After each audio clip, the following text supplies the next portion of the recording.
hanyoyin da zaka bi wajen maida wayarka ta koma kamar iPhone ko dan ka burge ƴan uwanka ko abokai da sauransu, wanda mutane za su dinga mamakin ta yaya ka maida wayarka kamar iPhone da waye wata kala dai mutane maganganu dai haka kala zaka dinga ji. To hanyoyin da zaka bi hanyoyi ne mafiya sauki wanda zaka burge mutane. To bari mu je kai tsaye, abin da zaka yi kawai zaka je kan application ɗinka na Play Store kamar haka. Gashi bari mu je kan application ɗin na Play Store. Yau ga application ɗin na Play Store gashi na nan ɓangaren haka. Bari mu shiga kan shi kamar haka. Bayan ka buɗe application ɗinka na Play Store zai kai ka inda za ka yi searching kai tsaye. To abin da za ka yi bayan ya kai ka inda za ka yi searching kamar haka, gashi inda za ka yi searching haka. Bayan ya kawo ka inda za ka yi searching haka, abin da za ka yi za ka rubuta iPhone, za ka rubuta iPhone 11 gashi nan kamar haka inda ya fito. To bayan ka rubuta za ka rubuta iPhone kai tsaye. Bayan ka rubuta gashi mun rubuta iPhone 11 Pro.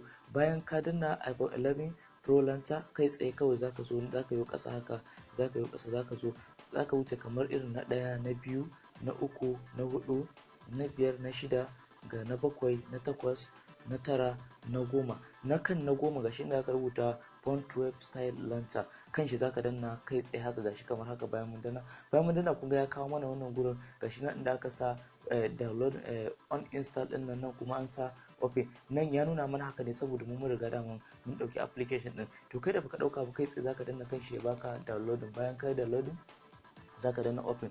To da yake mun riga mun dauka kai tsaye zamu je bari ku ga yadda ake amfani da shi kai tsaye. Zamu je kan wayar tamu kai tsaye kamar yadda kuke gani haka. Abinda zaka yi zaka zo kan application din, bari mu lalubo shi haka, bari mu duba kan shi, bari mu duba. Yau ga application din kamar haka nan bangaren. To abinda zaka yi zaka danna kan application din kamar haka. Bayan ka danna shi gashi ne kun ga yana dan satin haka, gashi ne yana dan satin kamar yadda kake gani. Bayan ya gama satin haka zai buƙaci wasu dan izininnika da zaka dan bashi kai tsaye. To abinda zaka gashi nan haka ga gida ga sunan guda 4, zaka danna wannan na farko inda aka rubuta start launcher din nan, zaka danna shi haka. Bayan ka danna shi zai dan ma wani loading gashi nan kamar da kuke gani, zai dan yi dan gajeren satin wanda zaka dan bashi dan karamin lokaci.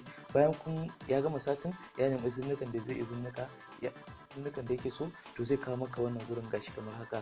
Yanzu duk wanda ya san iPhone idan ka duba wannan zaka ga ba wani bambanci da yanda iPhone take gaba daya. Sannan kuma ko da a ce ka dan jawo ƙasa haka zaka ga yanayin ta duk wani ga settings, ga bangaren irin network haka, ga bangaren su home da sauransu, kai tsaye har da bangaren camera da fitila da sauransu gaba ɗaya duk zaka gani. Sannan kuma zaka ga duk tsare-tsarenta gaba ɗaya, duk yanayin yanda iPhone zai kawo maka zaka ga wayanka gaba ɗaya ta koma inda ka san iPhone. Ta wannan hanyar zaka buge abokanka ta inda za su dinga mamaki, a'a to ta yaya ka mai da wayarka haka, ka gari da Allah dan ma ya za a yi ka mai mun da wayarta haka kaza misali mutane za su dinga mamakin ma ta yaya ka mai da wayarka haka.